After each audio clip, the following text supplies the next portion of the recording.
Yeah, everyone, welcome back to another episode of the Australian Property Investment Podcast. I'm your host, Aaron Christie David, and I run a mortgage broking business called Atelier Wealth, where we specialize in helping property investors start out and scale up their property portfolios. And being on the journey, I want to offer some educational resources, i.e. this podcast. Hopefully it entertains a little bit as well, but answer commonly asked questions that we get from investors. And when we bring on a guest onto the show, we like to think that they live, eat, breathe, sleep, all things property. They've been in the industry for some time. They've seen some cycles, but most importantly, they play the pretty straight bat. And today's guest, Lauren Jones, does all that. Lauren's a fantastic operator. I've had the pleasure of meeting Lauren recently at the PIPA. So there's the industry body for property professionals got together recently for their first conference in Sydney. And Lauren and I have met a few times over Zoom and virtually, but getting to meet in person in Sydney was fantastic. We got to see what Lauren's all about. And I can say that, she's got a great reputation in the industry, but also just has this real aspiration to help more first home buyers, investors, and relocators build wealth through property. And that's exactly what we're about as well. So Lauren Jones, welcome onto the show. How you doing? Good morning, Aaron. Good, thanks. And you? I'm doing great, thanks. Coming through us from sunny Brisbane. How's life up there? Oh, beautiful as always. Yeah, the sun beautiful. is shining.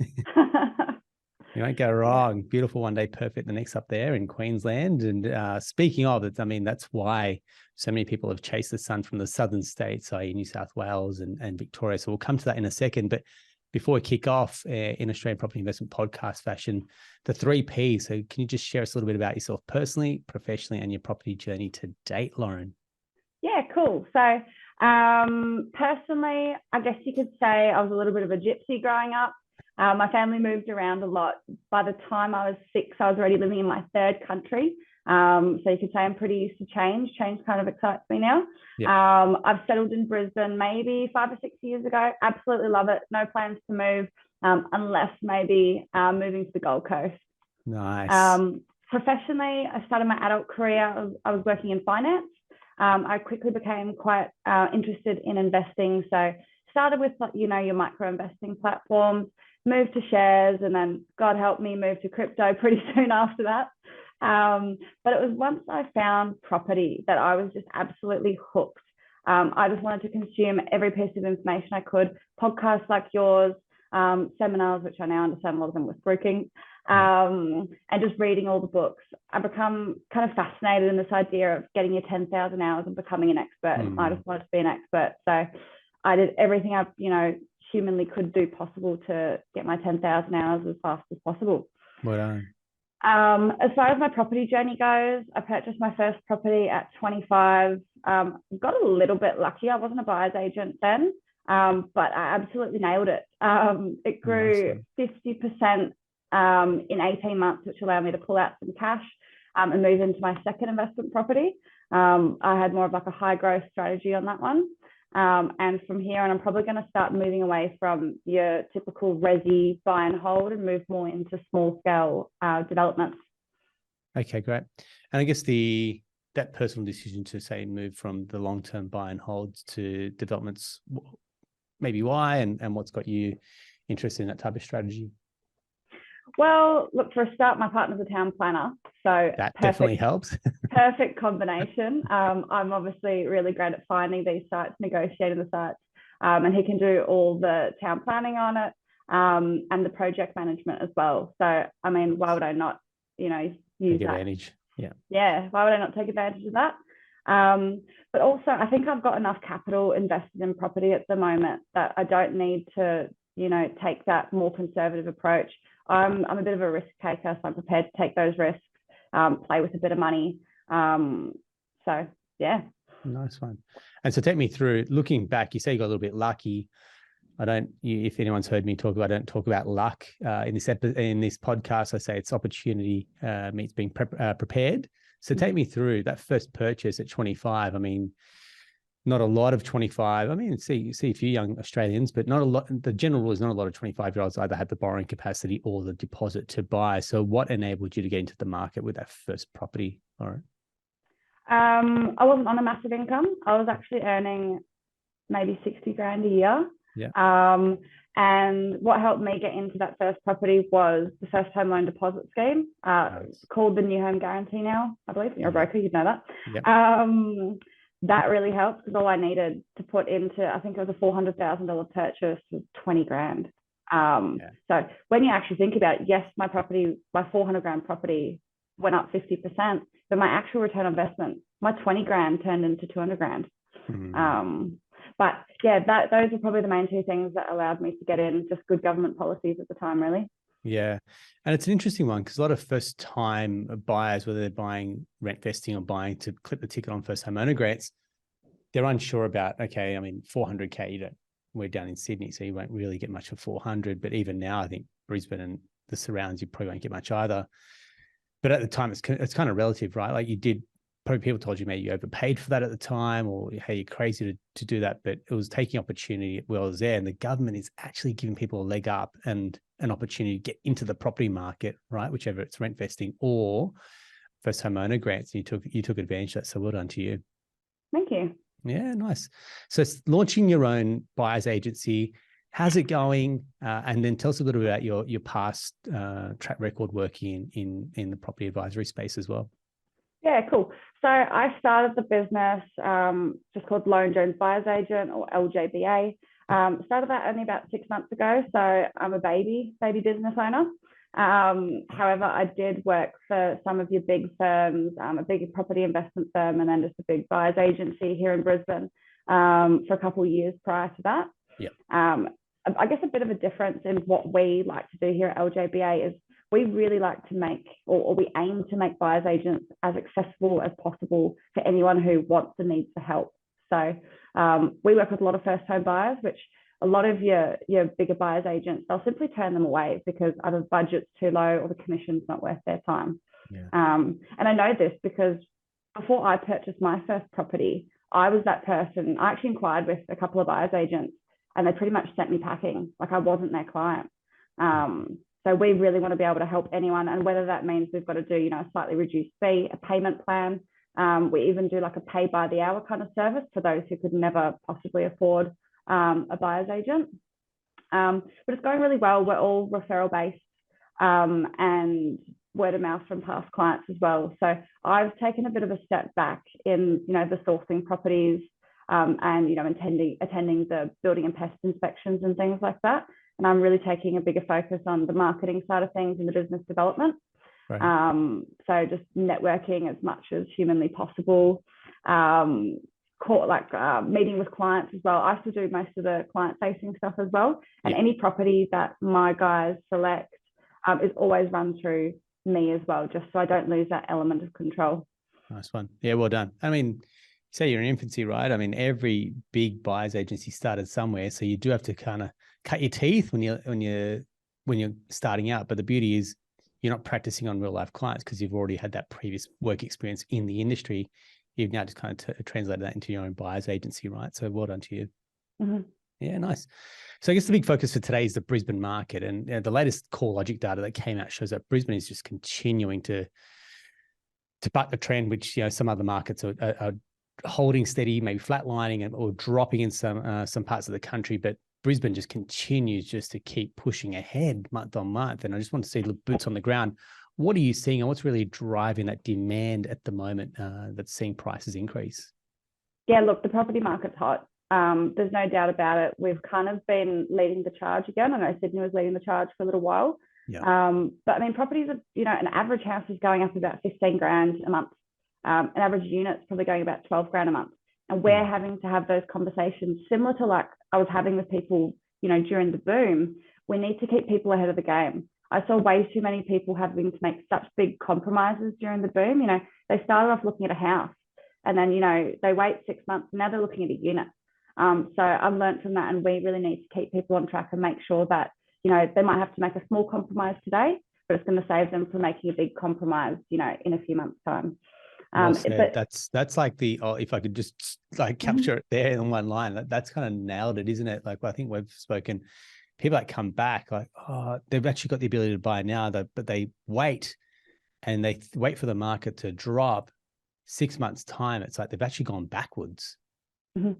isn't it? And you're having those hard conversations going, actually, back then you could have borrowed more and you could have bought for more. You would have bought more home. Now you can borrow less, therefore you're buying less home.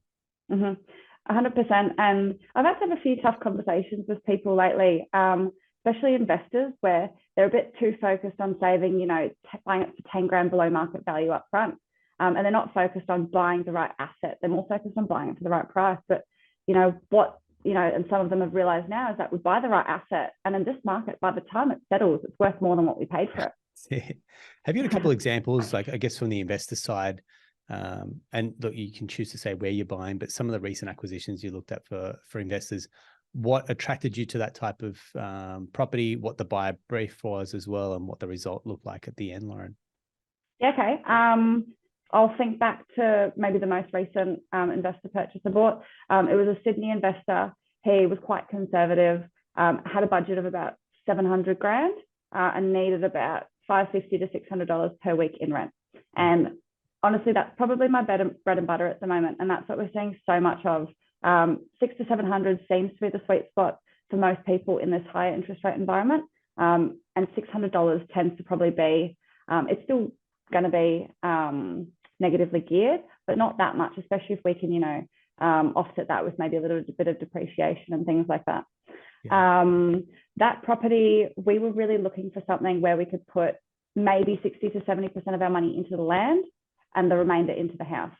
A couple of years ago, I was buying properties for investors and we were very capital growth heavy.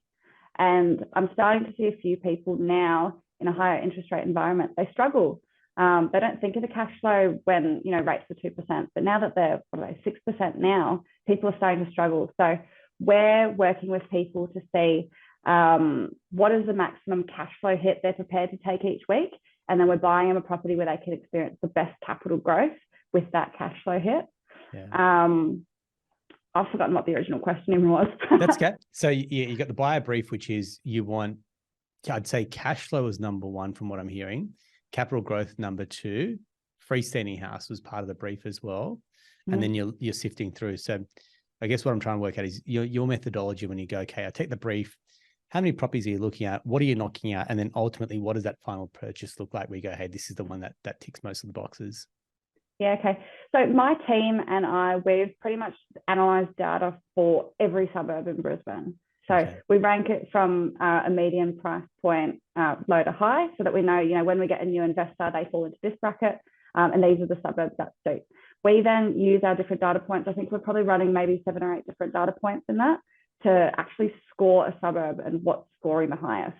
We then still have to overlay that by actually walking the streets because it might look good from a data perspective, but then, you might go to the suburb and the houses aren't well maintained and it doesn't look anywhere close to either gentrifying or even becoming anywhat of a desirable location. So once we find that right property for the client, we'll present them all the information. I don't like to overwhelm my investors with too much information. I feel like sometimes people, and I've actually had clients come to me and inquire from other companies where they'll give them a 60-page report on an investment property and they don't know what to do with the information. So I like to give them what I think is most important and what's actually most relevant to their situation. I do like to focus capital growth as a priority, but we need to make sure that it's economical for the person buying it and that they can hang on to it and that they want to continue to invest in property, like it's not scaring them off. Yeah, okay, cool. No, thanks very much. Appreciate that. I guess the other question when we looked at the data recently, Sunshine Coast and Noosa seems to have come off the boil a fair bit. Now, maybe it's because it had such rapid growth, for example, and a real peak, but it seems to have come off a fair bit. Do you know what's going on there, for example? Because I've been to the Sunshine Coast, I absolutely love it. But what's really causing that downturn there at the moment, given that the rest of Queensland seems to be doing pretty good? I actually don't have an answer for this. I only really buy in Brisbane and maybe the top part of the Gold Coast. I'd probably say you're right. I'd say that it really overshot the mark.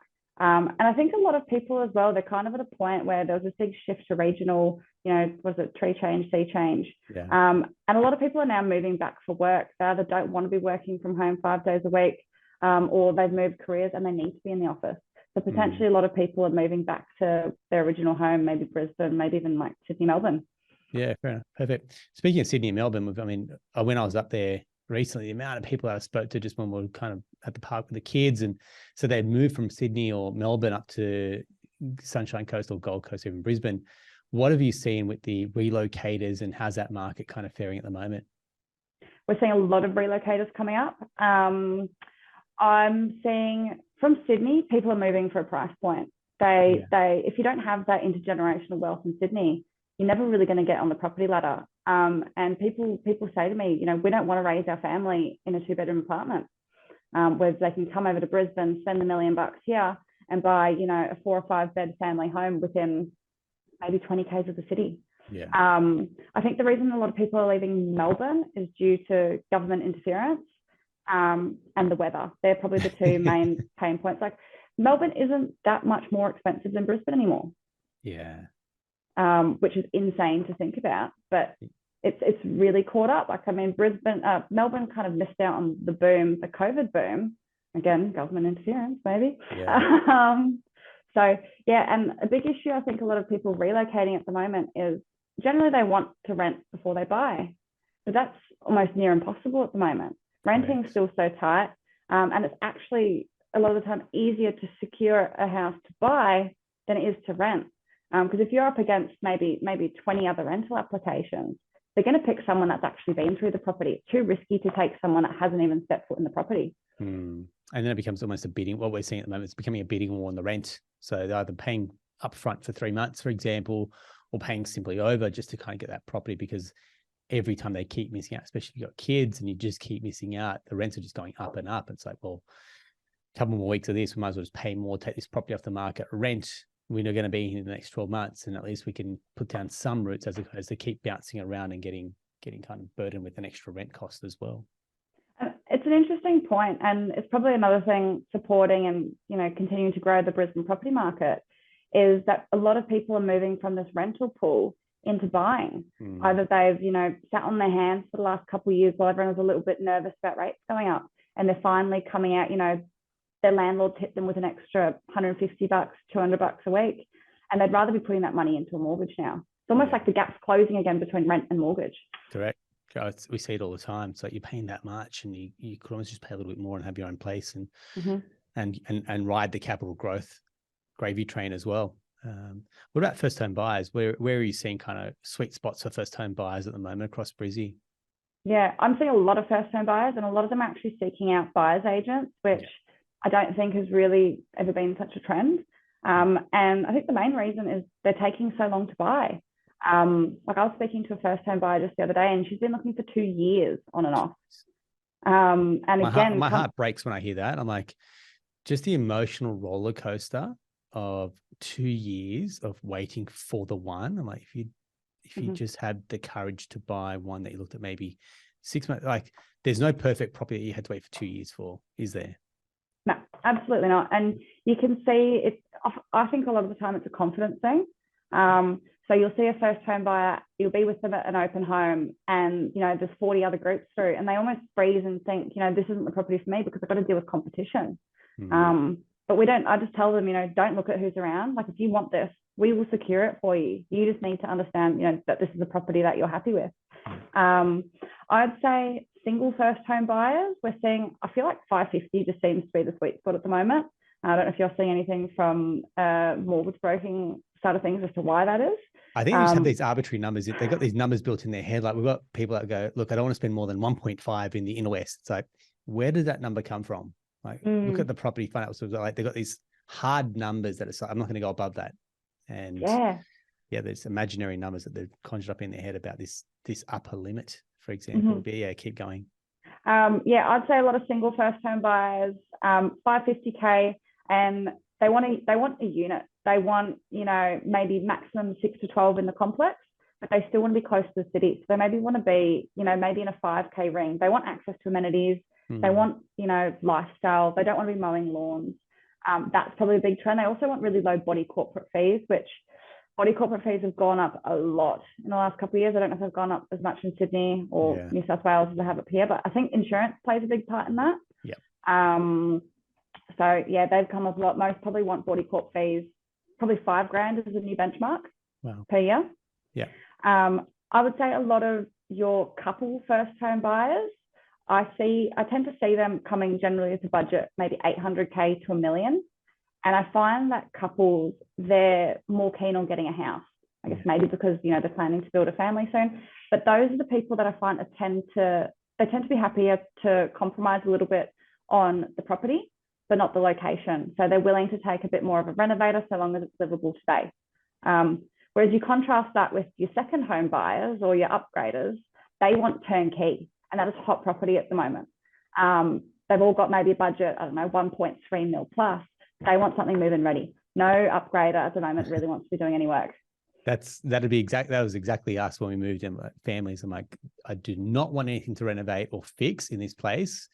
2 small kids. I'm like, there's just no bandwidth to be living in a construction zone. Don't want it. And so maybe that comes when your kid's a little bit older, but yeah, I can absolutely understand that type of mindset, which is, I just want to move in, and you're spot on. They command such a premium because right now, especially for us, we're going through a commercial build.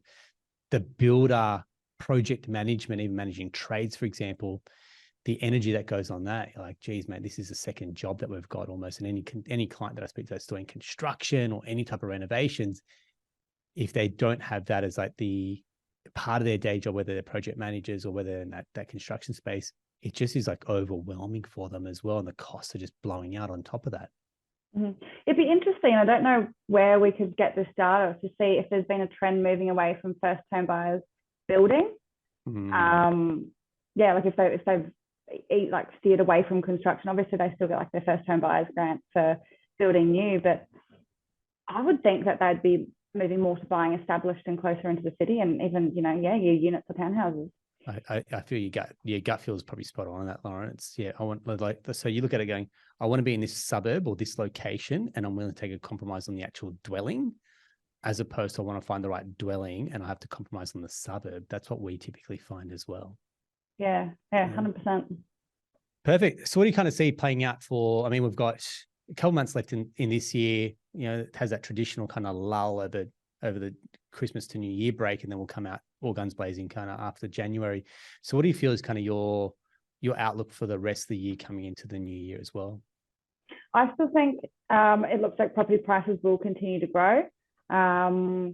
It's just supply and demand. There's no supply and massive demand. I'm not seeing much more come to the market, and especially as we come up to Christmas, a lot of sellers will probably wait until next year. Yeah. I know last Christmas, like last December, I was telling people, like, buy now, this is such a good opportunity. Sellers want their property, unconditional by Christmas. And a lot of other buyers, they, switch off until next year. Yeah. Properties that, I was buying for clients December last year, we were paying maybe 700 and they're worth, maybe close to 900 now. I was chatting to an agent in about January, February this year, and she was saying that she was getting offers on a property at about 1 million in December, and then come January she was getting 1.2, so 20% increase, in a month.